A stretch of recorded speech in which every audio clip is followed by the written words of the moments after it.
Welcome to Teja academy. మన గతంలో Indian హిస్టరీకి సంబంధించి మధ్యయుగ భారతదేశ చరిత్రలో భాగంగా క్రీస్తకం 712వ సంవత్సరంలో భారతదేశం మీదకి వచ్చినటువంటి అరబ్బుల దండయాత్ర గురించి మాట్లాడినాం. అందులో భాగంగా దాని తర్వాత తురుస్క సామ్రాజ్యంలో గజనీ మహమ్మద్ భారతదేశం మీదకి ఎందుకు దండయాత్రకు వచ్చాడు, ఆయన వచ్చినటువంటి కారణాలు ఏంటి అనేది మాట్లాడుకున్నాం. మరి గజనీ మహమ్మద్ భారతదేశం మీదకి వివిధ రకాల దండయాత్ర సాగించేటువంటి క్రమంలో ఆయన దగ్గర ప్రతిసారి ఒక ముగ్గురు చరిత్రకారులు ఏం చేసేవాళ్ళు అంటే ఆయన భారతదేశం దగ్గరికి ఆయన దాడులు జరిపేటప్పుడు ఎప్పుడూ కూడా ఉండేవాళ్ళు. వాళ్ళలో ప్రతి ప్రముఖమైన వ్యక్తి ఆల్బెరూని. సరే, ఆ గజనీ ఆస్థానంలో ఉన్నటువంటి ఆ ముగ్గురు పేర్లు గుర్తుపెట్టుకున్నాం సార్. ఒక అతని పేరు ఉత్బీ. కొన్ని వందల సార్లు ఎగ్జామ్ హాల్లో ఈరోజు చెప్పేసి అని అడిగింటాడు మిమ్మల్ని. రేపు గజనీ మహమ్మద్ చరిత్ర సార్ గత వీడియోలో చెప్పిన 20% బిట్టు పడేది. ఈరోజు చెప్పే కవుల మీద ఖచ్చితంగా 80% బిట్టు దాని మీదే ఉంటుంది సార్. ఈ ఉత్బీ అనేటువంటి చరిత్రకారుడు, ఈ ఉత్బీ అనేటువంటి వాడు ఎవరంటే గజనీ మహమ్మద్ ఆస్థానంలో ఉన్నటువంటి ఒక ప్రముఖ కవి. ఈయన ఒక గ్రంథాన్ని రచించాడు. ఆ గ్రంథం పేరంటే తారీఖీ యామిని.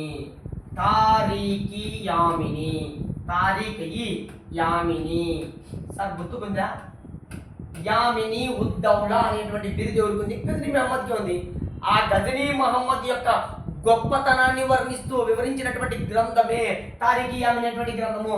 ఈ తారీఖీ యామిని అనేటువంటి గ్రంథాన్ని ఎవరు రచించారో సార్ గజనీ మహమ్మద్ ఆస్థానంలో ఉన్నటువంటి ఉత్బీ అనేటువంటి కవి రచించాడు.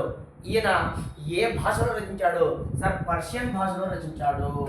పర్షియన్, మళ్ళీ చెప్తున్నా, పర్షియన్ భాషలో ఉత్బీ అనేటువంటి చరిత్రకారుడు, ఉత్బీ అనేటువంటి కవి తారీఖీ యామిని అనేటువంటి గ్రంథాన్ని రచించాడు.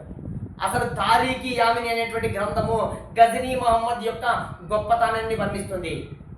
గజనీ మహమ్మద్ యొక్క గొప్పతనాన్ని వివరిస్తూ వచ్చినటువంటి ఒక అద్భుతమైన గ్రంథమే తారీఖీ యామిని. ఇది ఏ భాషలో ఉంది? పర్షియన్ భాషలో.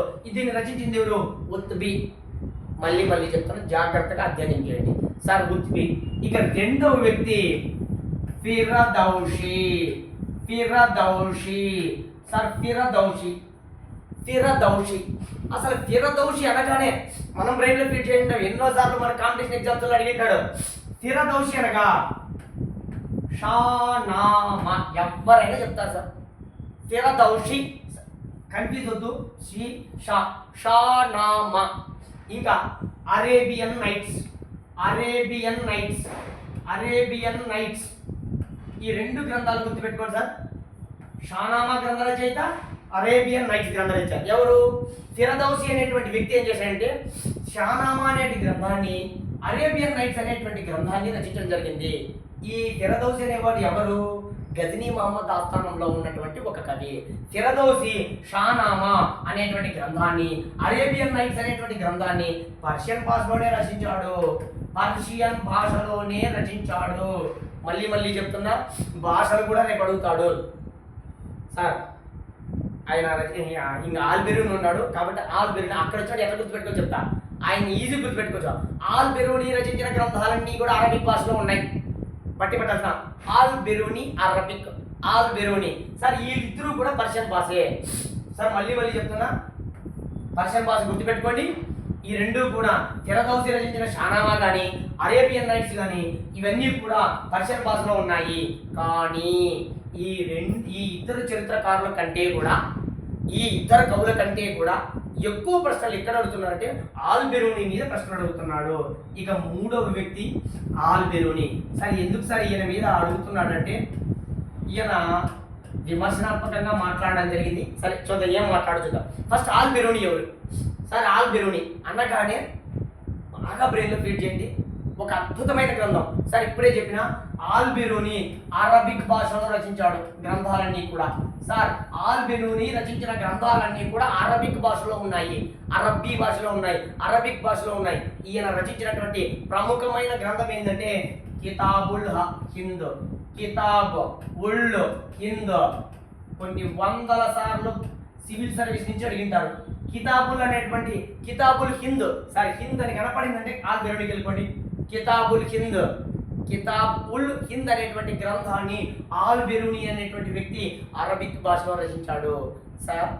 ఈ కితాబుల్ హింద్ అనేటువంటి గ్రంథాన్ని ఆల్బెరూని అరబిక్ భాషలో రచించాడు కదా.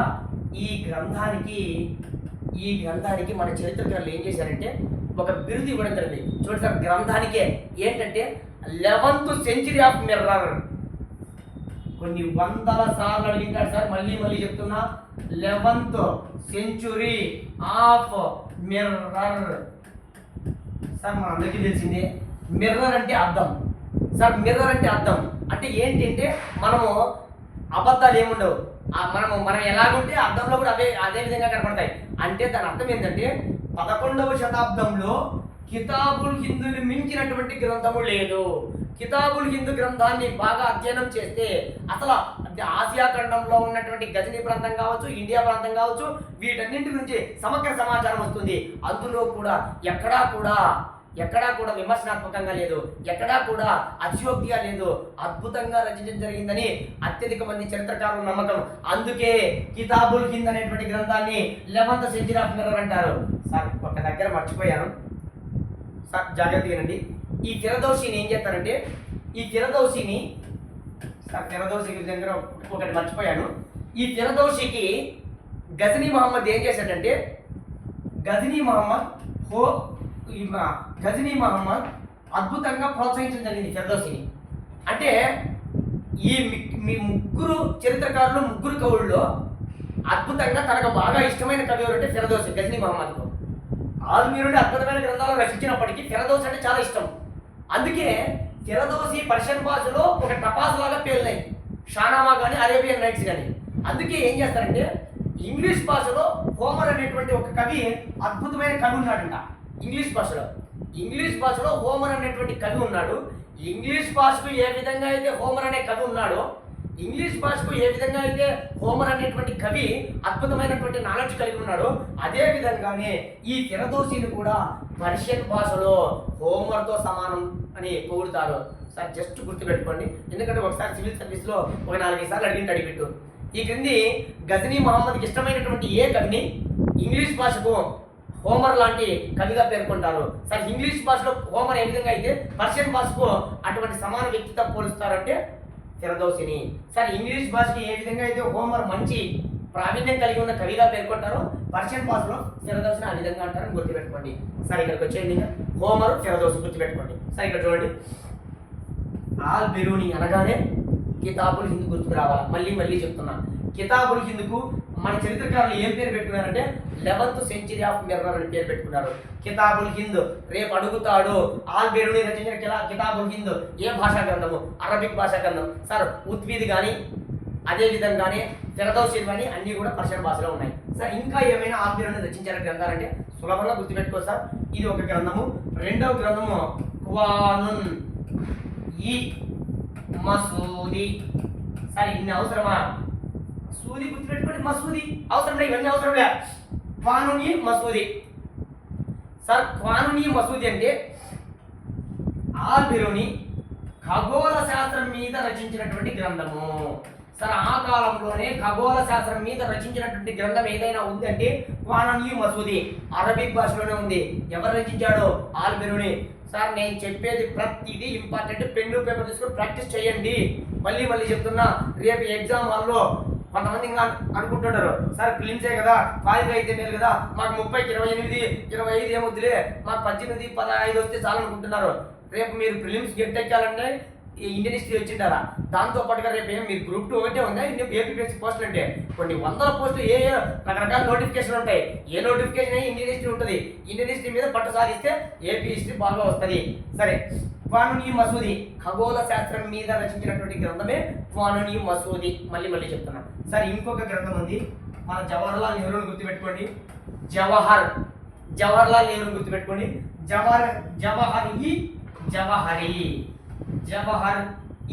జవహరి ఇది గనుల మీద రచించినటువంటి గ్రంథము. సార్ ఆ కాలంలో గనులు ఏ ప్రాంతాల్లో గనులు అంటే సార్ ఇప్పుడున్నట్లు మైన్స్ అనుకోద్దండి. ఆ కాలంలో అద్భుతమైనటువంటి కట్టడాలకు ఉపయోగించే రాళ్ళు ఏ ప్రాంతాల్లో లభిస్తాయి అనే దాని మీద బాగా పరిశీలించి అరబిక్ భాషలో రచించిన ఒక అద్భుతమైన గ్రంథమే జవహరి. వానోని మసూది, ఇది ఖగోళ శాస్త్రం, ఇది గనుల మీద రచించినటువంటి గ్రంథం. కితాబుల్ హింద్ అనేది అద్భుతమైన గ్రంథము. ఇది 11th సెంచరీ ఆఫ్ మిర్రర్ అంటారు. సార్ జాగ్రత్తగా రండి. ఈ కితాబుల్ హింద్ అనేటువంటి గ్రంథంలో ఆయన ఏం చెప్పాడంటే, ముఖ్యంగా భారతీయులు అనాగరికంగా బతుకుతున్నారు, భారతీయులు వాళ్ళ చరిత్రను కూడా రాసుకోలేని విధంగా బతుకుతున్నారు, బావిలో కప్ప మాదిరిగా బతుకుతున్నారు, అంటే బయట ప్రపంచంతో సంబంధం లేకుండా బతుకుతున్నారు. ముఖ్యంగా బ్రాహ్మణులు అనేవాళ్ళు ఇంకా ఏం చేస్తున్నారంటే, వాళ్ళు అజ్ఞానులుగా ఉండి వాళ్ళ చరిత్రను కూడా రాసుకోలేని స్థితిలో ఉన్నారని ఒకవైపు బ్రాహ్మణులు తిట్టడం జరిగింది, ఒకవైపు ఓవరాల్గా భారతీయులను కూడా తిట్టడం జరిగింది. ఈ కితాబుల్ హింద్ అనే గ్రంథంలో ఏం లేదు సార్, రేపు ఎగ్జామ్ హాల్లో ఏమడుగుతా అంటే, భారతీయులు బావిలో కప్పల మాదిరిగా ఉండి బాహ్య ప్రపంచంతో సంబంధం లేకోకుండా వాళ్ళ చరిత్రను కూడా వాళ్ళు రాసుకోలేని స్థితిలో ఉన్నారని ఈ క్రింది ఏ కవి పేర్కొన్నారు, ఈ క్రింది ఏ చరిత్రకారుడు పేర్కొన్నారు అంటే గజనీ మహమ్మద్ ఆస్థానానికి సంబంధించిన ఆల్బెరూని పేర్కొన్నారు.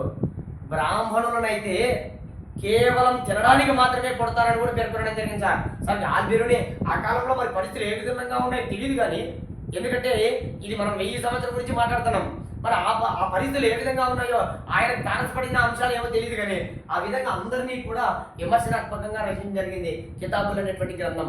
1-2 సార్లు జాగ్రత్తగా అధ్యయనం చేసుకొని రాయండి సార్. సరే ఈ కొటేషన్ కూడా రాసుకోండి. భారతీయులు బాహ్య ప్రపంచంతో సంబంధం లేకుండా కేవలం బావిలో కప్పల మాదిరిగా జీవిస్తూ ఉన్నారు, అజ్ఞానులుగా ఉన్నారు అని గుర్తుపెట్టుకోండి. ఇదే ఆల్బెరూని ఇంకా ఏమంటాడు తెలుసా, ఏమంటాడంటే గజనీ మహమ్మద్ను పూర్తాడు. ఏమంటాడంటే, గజనీ మహమ్మద్ ఒక లౌకికవాది, కానీ భారతదేశం మీదకి మాత్రం ధనం కోసమే వచ్చాడు, అక్కడక్కడ విగ్రహాలను ధ్వంసం చేశాడు, ఉలేమాలను అస్సలు పట్టించుకోలేదు, వాళ్ళకి అసలు భయమే లేదు. కానీ ఈ గజనీ మహమ్మద్ ఖచ్చితంగా ఖలీఫా నుంచి అనుమతి తీసుకొని భారతదేశం మీద దండయాత్ర సాగించాడు. సరే అది మళ్ళీ లాస్ట్లో మాట్లాడదాం ఎవరితో అనుమతి తీసుకున్నాడని. సరే ఇదంతా గుర్తుపెట్టుకోండి.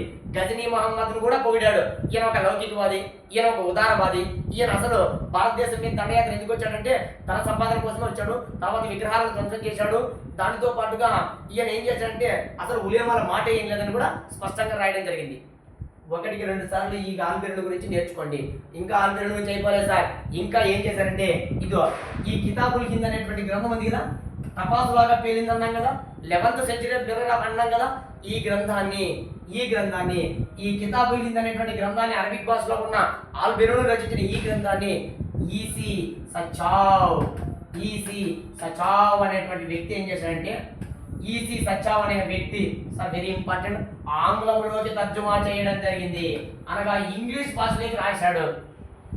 ఆ తర్వాతి కాలంలో, అప్పుడు కాదు సార్, ఆ తర్వాతి కాలంలో ఈ మధ్య కాలంలో అనగా ఒక 300 సంవత్సరాల కింద ఏం చేశాడంటే ఈసీ సచావ్ అనేటువంటి వ్యక్తి ఏం చేశాడంటే కితాబుల్ అనేటువంటి గ్రంథాన్ని, అరబిక్ భాషలో ఉన్న ఈ గ్రంథాన్ని ఏం చేశాడంటే ఈసీ సచావ్ అనేటువంటి వ్యక్తి ఆంగ్లంలోకి అనువదించడం జరిగింది.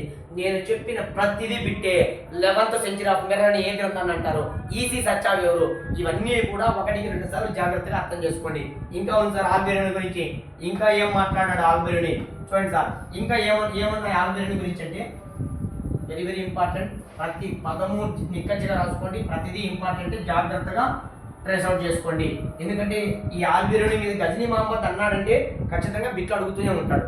ఇంకా ఈయన ఏం చేశాడంటే సార్ మనందరికీ తెలిసిందే, వరాహమిహిరుడు పేరు వినే ఉంటారు మీరు అందరూ. వరాహమిహిరుడు సార్, ఈ వరాహమిహిరుడు రచించినటువంటి బృహత్ సంహిత అనేటువంటి గ్రంథాన్ని, లఘు జాతక అనేటువంటి గ్రంథాన్ని, పౌనస సిద్ధాంతం అనేటువంటి గ్రంథాన్ని, ఈ 3 గ్రంథాలు ఎవరు రచించారంటే వరాహమిహిరుడు, గుప్త సామ్రాజ్యానికి సంబంధించినటువంటి వరాహమిహిరుడు రచించినటువంటి బృహత్ సంహిత, లఘు జాతిక, పౌనస సిద్ధాంతం అని ఈ 3 గ్రంథాలను ఆల్బెరూని అరబిక్ భాషలోకి తర్జుమా చేయడం జరిగింది. సార్ ఈ 3 గ్రంథాలు సంస్కృత భాషా గ్రంథాలు. గుప్త సామ్రాజ్యంలో నవరత్నాలని పేరు వినే ఉంటారు. నవరత్నాలకు సంబంధించినటువంటి గుప్త సామ్రాజ్యాల్లో వరాహమిహిరుడు అనేటువంటి కవి ఉన్నాడు.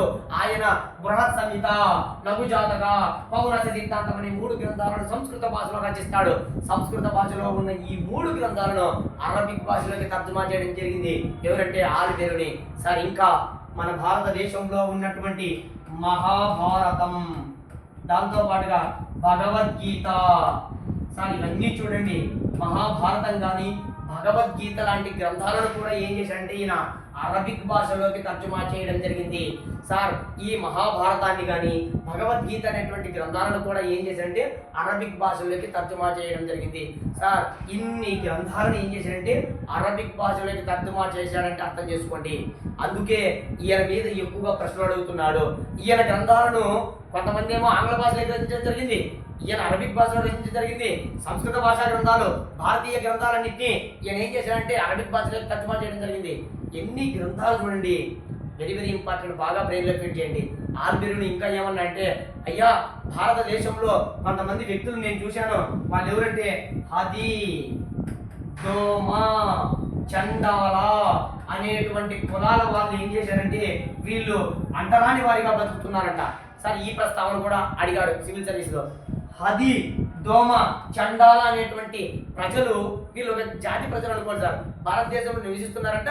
వీళ్ళు అతి అంటరాని వారిగా జీవిస్తున్నారని స్పష్టంగా ఆల్బెరూని చెప్పడం జరిగింది. కితాబుల్ అనే గ్రంథంలో 11th సెంచరీ ఆఫ్ మిర్రర్ అనే గ్రంథంలో స్పష్టంగా వీటి గురించి చెప్పడం జరిగింది. హది, దోమ, చండాల అనే వారు కూడా ఉన్నారు భారతదేశంలో, వీళ్ళు అంటరాని వారిగా నివసిస్తున్నారని చెప్పడం జరిగింది.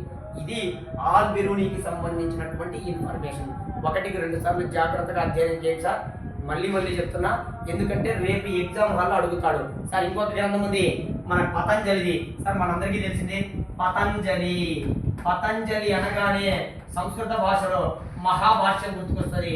పతంజలి యొక్క మహాభాష్యాన్ని కూడా సంస్కృత భాషలో రచించినటువంటి పతంజలి యొక్క మహాభాష్యాన్ని కూడా ఈయన ఏం చేశాడంటే అరబిక్ భాషలో రచించడం జరిగింది, అరబిక్ భాషలోకి తర్జుమా చేయడం జరిగింది. ఇన్ని గ్రంథాలను ఒక భాష నుంచి ఇంకో భాషలోకి తర్జుమా చేయడం జరిగింది ఆల్బెరూని. అందుకే ఈయన మీద ఎక్కువగా ప్రశ్నలు అడుగుతూ ఉంటారు ఆల్బెరూని గురించి. సార్ ఇప్పుడు మరి గజనీ మహమ్మద్ అసలు భారతదేశం మీదకి 1000వ సంవత్సరం నుంచి దాడులు జరుపుతున్నాడుగా, దాడులు జరపడానికి ఏమైనా ఏ ఖలీఫా నుంచి అనుమతి పొందాడా? Very important. ఆ ఖలీఫా పేరు ఏం పేరంటే ముస్తాఫిర్ బిల్లా. ముస్తాఫిర్ బిల్లా. సార్ మీకు గుర్తుకుందా? వాలిద్ వన్ అనేటువంటి వాడు ఎవడంటే టర్కీ దేశంలో ఉన్నటువంటి ఖలీఫా.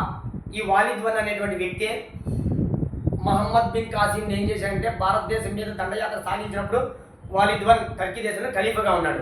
ఇప్పుడు 1000వ సంవత్సరంలో గజనీ మహమ్మద్ ఏం చేశాడంటే ఈ ముస్తాఫిర్ బిల్లాకు పంపించాడు, అయ్యా నేను భారతదేశం మీద దండయాత్ర సాగిస్తాడు, ధనాన్ని దోచుకోవడానికి పోతున్నా అని చెప్పి వర్తమానం పంపిస్తే ఆయన ఒప్పుకున్నాడు. ఎవరు ఒప్పుకున్నాడు? ముస్తాఫిర్ బిల్లా నుంచి అనుమతి పొందినాడు. అనుమతితో పాటుగా సుల్తాన్ అనేటువంటి బిరుదును కూడా స్వీకరించాడు. సార్ సుల్తాన్ అనేటువంటి బిరుదును స్వీకరించడం జరిగింది. సుల్తాన్ అనే బిరుదు ఎవరిస్తారు తెలుసా?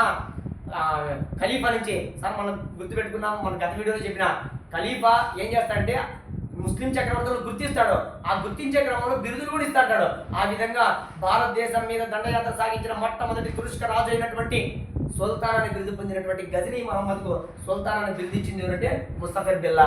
సుల్తాన్ అనే బిరుదు ఇచ్చాడంటే ఒక మగాడు లాంటి రాజు అని అర్థం. అసలు ఖలీఫా ఒప్పుకున్నాడంటేనే ఒక మగాడు రాజు, ఆ మొత్తం ఆ కాలంలో అద్భుతమైన రాజు అని అర్థం.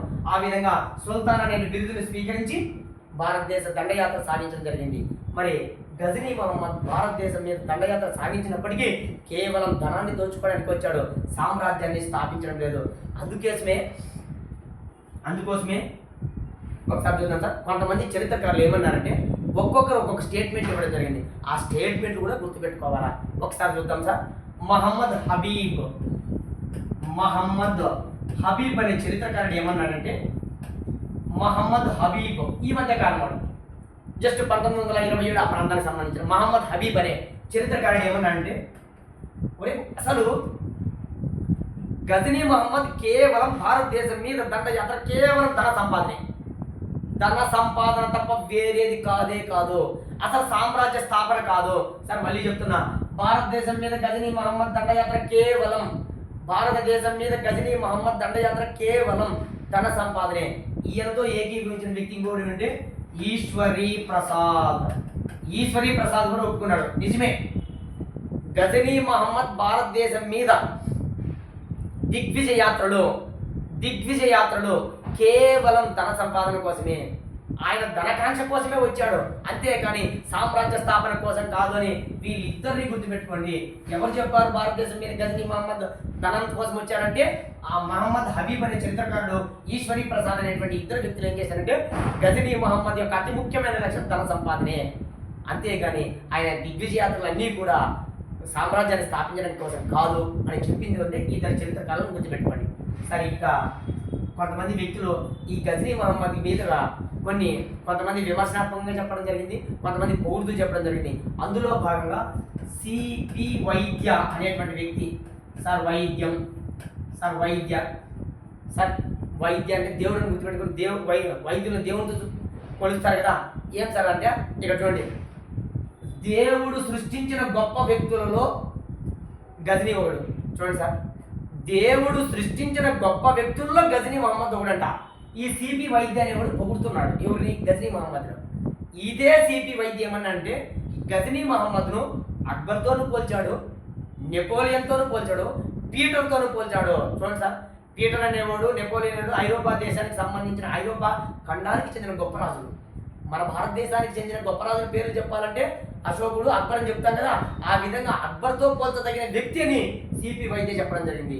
ఏం లేదు సార్, సిపి వైద్య అంటే దేవుడు గుర్తుపెట్టుకోండి, దేవుడు సృష్టించిన గొప్ప వ్యక్తులలో గజనీ ఒకడు, అనగా గజనీ మహమ్మద్ ఒకడు అని గుర్తుపెట్టుకోండి. సార్, ఇంకా ఏమంటాడంటే అక్బర్తోనూ, పీటర్తోనూ, నెపోలియన్తో పోల్చదగిన వ్యక్తి గజనీ మహమ్మద్ అని ఈ సిపి వైద్య అనే చరిత్రకారుడు చెప్పడం జరిగింది. ఒకరికి 2 సార్లు చదవండి సార్, వచ్చేస్తుంది. Sir, next Eswari Prasad. ఈయన కూడా ఏమన్నాడంటే ఇప్పుడే చెప్పుకున్నాను, ఈశ్వరీ ప్రసాద్ అనగానే గుర్తురాల్సిందంటే తన కోసం వచ్చాడని చెప్తే. ఈశ్వరీ ప్రసాద్ ఏమంటాడంటే మహాపురుషుల్లో గొప్ప పురుషుడు. సార్, మహాపురుషులే అంటే గొప్ప వాళ్ళలో మళ్ళీ గొప్ప పురుషులుగా గజనీ మహమ్మద్ మాట్లాడతాడు. ఎటువంటి ఈశ్వరీ ప్రసాద్ ఏమంటారంటే మహాపురుషుల్లో ఒక గొప్పవాడు అని ఈశ్వరీ ప్రసాద్ గజనీ మహమ్మద్ను పొగుడుతున్నాడు. శ్రీవాత్సవ అనేవాడు ఏమన్నాడంటే, అవసరం లేదు సార్, జస్ట్ నోటిఫై చేసుకోండి.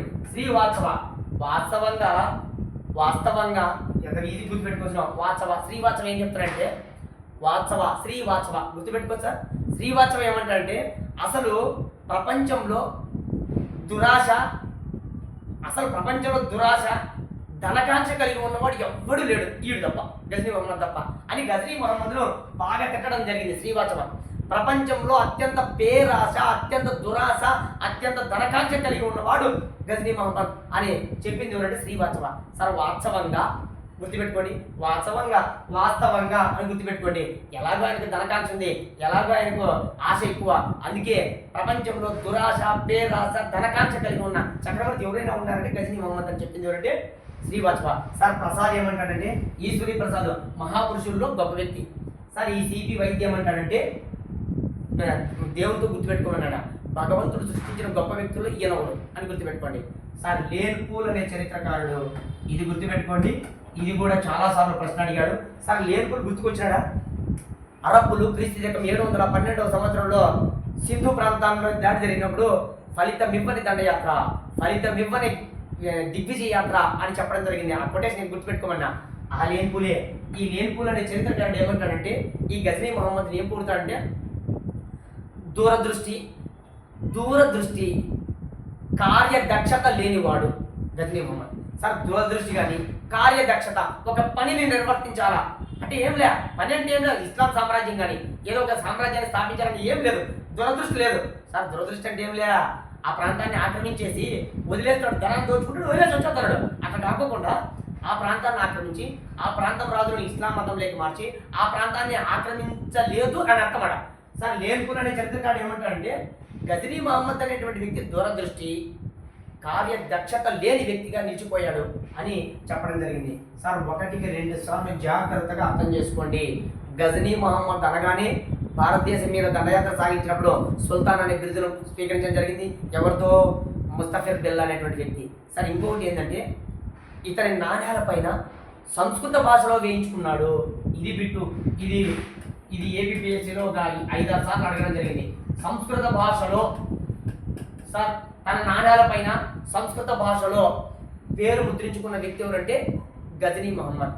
సార్, మళ్ళీ చెప్తున్నా, సంస్కృత భాష అనగానే మీరు గజనీ మహమ్మద్ గుర్తురండి. సార్, ఇంకోటి ఉంది, లక్ష్మీదేవి ప్రతిమతో ఉన్న నాణ్యాలు బంగారు నాణ్యాలు విడుదల చేసింది గోరీ మహమ్మద్, అక్కడ మాట్లాడతా. ఇదంతా గుర్తుపెట్టుకోండి. సంస్కృత భాషలో నాణ్యాలు విడుదల చేసిన రాజు ఎవరంటే గజనీ మహమ్మద్. గజనీ మహమ్మద్ ఒకరు ఏం మాట్లాడారో గుర్తుపెట్టుకోండి. గజనీ మహమ్మద్ ఆస్థానంలో ఉన్న కవులు గుర్తుపెట్టుకోండి. ఆల్బిరును మర్చిపోద్దు, 11th century of మిర్రర్ను మర్చిపోద్దండి. Kitabul Hind ఈ సత్యావ్ అనే వ్యక్తి ఆంగ్లంలో తర్జుమా చేశాడు. ఈ ఆల్బిరును అనేటువంటి ఫిరదౌసి అనేటువంటి వ్యక్తిని షానామా మర్చిపోద్దండి, అరేబియన్ నైట్స్ మర్చిపోద్దండి. ఈయన ఏం చేస్తారంటే హోమర్ లాంటి వాడు. సార్ ఆంగ్ల భాషకు హోమర్తో పోల్చడం జరిగింది. ఈ ఫిరదౌసి ఎట్లయితే పర్షియన్ భాషకున్నాడో హోమర్ అనేటువంటి ఒక అద్భుతమైన కవి, ఆ కవితో పోల్చడం జరిగింది అనేది గుర్తుపెట్టుకోండి. 1-2 సార్లు బాగా గుర్తుపెట్టుకుంటేనే దీని మీద ప్రశ్నలు మనం చేయగలం సార్. సంస్కృత భాషలో నాణాలు రిలీజ్ చేసింది గజనీ మహమ్మద్. యామిని ఉద్దౌలా, అమీన్ ఉల్ మిల్లత్, షిహన్ విగ్రహాల ధ్వంసకుడని రకరకాల బిరుదులు ఉన్నాయి. వంశం పేరు యామిని వంశము, అలఫ్తజీను, సబక్తజీను అవసరంలే. జస్ట్ ఒకసారి గత వీడియోలన్నీ కూడా రివిజన్ చేసుకోండి. 1025-26లో సోమనాథ్ దేవాలయం మీద దాడులు జరిపినప్పుడు రాజు ఎవరు, ఇట్లాంటి 1-2 సార్లు పెన్ను పేపర్ తీసుకొని 2 సార్లు వినండి, ప్రాక్టీస్ చేయండి, సులభంగా అర్థమవుతుంది.